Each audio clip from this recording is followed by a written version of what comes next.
Okay, let's dive into this explainer, because today we're looking at what is honestly one of the most astonishing survival events in modern history.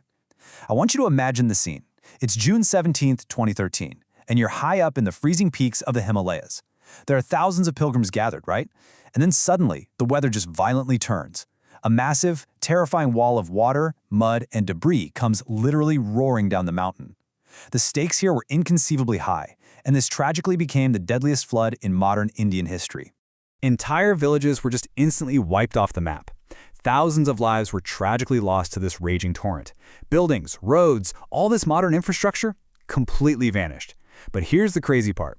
Right at the absolute epicenter of this total destruction, the 1,200-year-old Kedarnath temple stood completely unharmed.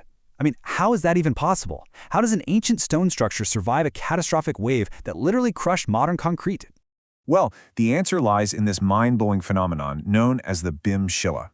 As this devastating wave was barreling directly toward the back of the temple, carrying millions of gallons of water and debris, a gargantuan boulder washed down the mountain. But instead of slamming into the temple walls and destroying it, it stopped dead in its tracks, right behind the structure.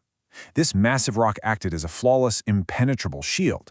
It perfectly divided the roaring waters, forcing them to flow harmlessly past the sides of the temple. Now, you can look at this event in two incredibly fascinating ways. From a strictly scientific perspective, experts look at this and point to the principles of fluid dynamics and hydrodynamics. They explain how the immense pressure of those floodwaters naturally wedged the rock into place, effectively splitting the flow. Makes perfect sense, right? But for the millions of devotees, there's a much deeper meaning here.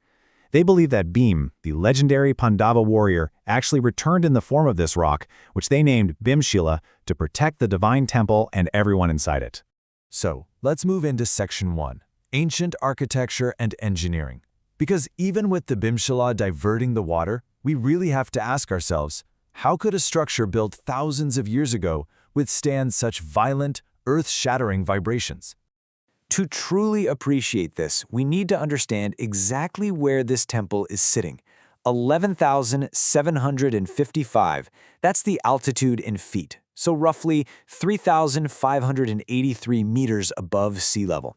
Building anything at this freezing altitude today is an absolute logistical nightmare. So doing it over a millennium ago, without cranes, without modern trucks, it seriously borders on the impossible. And its resilience isn't just about surviving floods either. Consider this number, 400. Scientists have actually confirmed that during a period known as the Little Ice Age, so spanning roughly from 1300 to 1700 CE, the entire Kedarnath temple was buried entirely under glacial snow and ice for 4 straight centuries. 400 years, frozen solid. And when the ice finally retreated, the temple emerged completely intact. Just incredible. And this brilliantly illustrates the contrast between ancient and modern construction techniques. See, modern construction relies heavily on cement, which creates these rigid structures that just crack under extreme stress. But Kedarnath, it was built using this ancient genius called the Asher interlocking stone technique. These massive, irregular stones were cut to fit perfectly into one another, kind of like a gigantic, incredibly heavy jigsaw puzzle. And because there's no cement binding them rigidly together, the walls actually have flexibility. When an earthquake hits or a massive flood causes the ground to literally vibrate, the stones simply shift. They absorb the shock instead of shattering. What I find absolutely staggering is that modern engineers are actively studying these exact ancient techniques today to figure out how to build more resilient structures in earthquake-prone zones. Moving on to Section 2, Mythology and the Pandavas' Quest. To really understand Kedarnath, we have to look past the physical stones. We have to dive into its epic mythological origins, and this brings us to the story of the Pandava brothers. They were fresh from the devastating Mahabharata war, and they were desperately wandering the Himalayas, right? Trying to seek Lord Shiva's forgiveness for killing their own kin. Tracing the timeline here, deep-rooted belief says the Pandavas laid the very first foundation of the temple way back in the ancient Dwapara Yuga. Then, moving forward, archaeological consensus points to the great philosopher Adi Shankaracharya building the grand structure we recognize today around the 8th century, so between 750 and 800 CE. And finally, historians suggest the great king Boj of Malwa might have made further additions in the 11th century. But let's jump back to the Pandavas for a second, because the mythology gives us this absolutely incredible divine chase sequence. Lord Shiva knew the Pandavas were searching for him to cleanse their sins, and he basically did not want to be found. So he left his beloved city of Kashi and retreated high into the Himalayas to a place we now call Gupt Kashi, which literally means hidden Kashi. There, he disguised himself as his divine bull mount, Nundi, and seamlessly hid himself among this massive herd of grazing cattle. But Bhim, the mighty Pandava brother, he actually figured out the disguise. He stood between two mountains and literally forced the entire herd to pass under his legs. When the divine bull refused to move, Bhim lunged to catch it. But the bull immediately started sinking into the earth. Bhim managed to grab just the hump of its back. The rest of the divine bull's body vanished and miraculously emerged across 5 different locations in the Himalayas. And these formed the sacred Panch Kedar temples. Kedarnath is the hump, Tungnath is the arms, Rudranath is the face, Madhya Maheshwar is the navel, and Kalpeshwar is the hair. Now, what's really interesting about this slide is how this geography actually links 2 entire nations. Think about it. If the body emerged in India, where did the head go? Well, the lore states that the bull's head and neck emerged hundreds of miles away in Kathmandu, Nepal. They manifested as the deeply revered Pashupatinath temple. It essentially acts as the unofficial 6th Kedar, and it beautifully links the spiritual pilgrimages of these 2 neighboring nations across the massive Himalayan range. It's just a profound early example of cultural synthesis right across borders. And because Bhim only managed to hold on to the bull's hump, the primary deity inside the Kedarnath temple is incredibly unique. Unlike your traditional cylindrical shapes, the Kedarnath lingam is actually triangular, directly representing that hump. It's Swayambhu, which means it's a self-manifested deity, entirely formed by nature rather than carved by human hands. And here's a fascinating detail.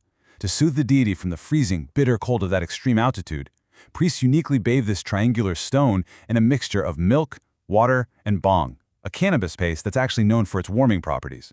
Now, the spiritual weight of this valley isn't solely about the temple itself. It's also deeply tied to 2 legendary sages, Nar and Narayan. The ancient texts tell us that these sages performed such intense meditation here, we're talking thousands of years long, that Lord Shiva was profoundly moved by it. He granted them a boon, promising he would reside in this specific location forever. And that basically transformed this icy valley into a tapahumi, a highly charged, incredibly sacred land of meditation. All right, moving into Section 3, the South Indian priest tradition. You would probably assume that a temple hidden deep in the freezing peaks of North India would be run entirely by local Himalayan priests, right? But the reality is this incredible connection between the snowy, isolating north and the tropical, distant south of India. The head priests of Kedarnath, known as the Rawals, are not local to Uttarakhand at all. They hail from the Veerashaiva community in Karnataka, literally thousands of miles away in South India. So while they chant the sacred mantras in classical Sanskrit, you'll often hear them conversing with their assistants in Kannada. It's a beautiful 1,200-year-old example of using faith to unify the diverse, distant cultures of the Indian subcontinent into one continuous thread. And this system was brilliantly set in place by Adi Shankaracharya himself. Let's look at Section 4, the 6-month winter closure. So these priests cannot stay at the temple all year round. Just imagine the sheer harshness of a Himalayan winter. As December approaches, temperatures plummet to minus 20 degrees Celsius. Relentless blizzards bury the entire valley under 10 to 20 feet of snow. Human survival just becomes impossible. So the temple undergoes this incredibly emotional winter migration. Shortly after Diwali, specifically on Bhai Dooj, the temple doors are heavily locked. A miniature replica of the deity is then carried out by the priests and devotees in a massive, emotional 70-kilometer procession down the mountain. The deity is then safely installed in the lower altitude town of Ukimath, where devotees can actually continue to visit for the next 6 months, while Kedarnath remains frozen and completely empty. Which brings us to Section 5, Bhairavnath, the Divine Protector. So, is the valley entirely empty during those 6 months? Well, not quite. This brings us to Bhairavanath. He's a fierce, terrifying, and immensely powerful avatar of Shiva, specifically the Veerbhadra form. While Shiva is often viewed as peaceful and forgiving, Bhairavanath is the ultimate, uncompromising guardian of the valley. There's actually a strict rule in this pilgrimage. Visitors absolutely must pay their respects at the Bhairavanath temple before and after visiting Kedarnath. Why?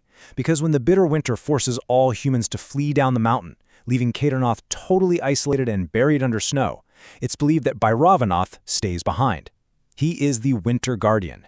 He actively patrols the freezing valley, fiercely protecting the empty temple from any dark forces or negative energies.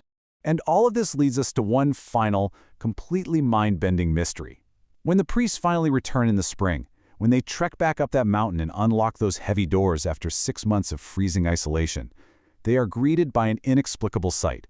The Akan Jyoti, an oil lamp left in the inner sanctum, is allegedly found still burning brightly. Think about that for a second. How does a single flame survive for half a year, buried under tons of snow, in freezing temperatures, with a severe lack of oxygen? It's a profound intersection of scientific impossibility and unbreakable faith. And it leaves us with one really provocative question to think about: just how much about our ancient world is still waiting to be understood? Thank you so much for exploring this explainer with me.